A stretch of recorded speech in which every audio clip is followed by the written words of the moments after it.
This is just another friendly reminder lang para maiwasan kayong ma-scam lalo na dito sa crypto.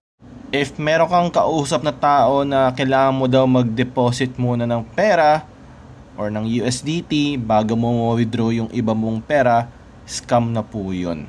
Wag nyo pong ibibigay yung private key ng wallet nyo or yung seed phrase ng wallet nyo.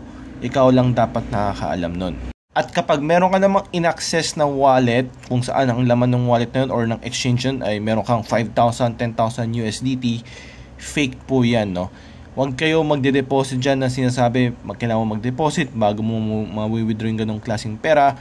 Scam po mga yan. At mga nagsasabi naman ng kailangan mo mag-deposit ng 300, 500 USDT para sa gas fee daw, scam din po yun. Another friendly reminder na ito lang po yung nag-iisa kong finance/crypto na account. No? If check nyo mabuti yung mga username kasi meron dyan mga nagdo-double letter or double na dot. No? Make sure tama yung kinakausap nyo. Kailangan nyo i-check mabuti lagi.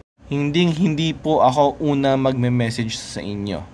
Another friendly reminder na if meron kayong gustong invest na website or na platform, tapos mga ganitong klase yung pangalan na medyo nakakaduda-duda, please, gamitin natin yung common sense. Kung medyo kakaiba yung pangalan or very weird yung pangalan, magtaka na po kayo, no? Wag na po kayo magpasok ng pera.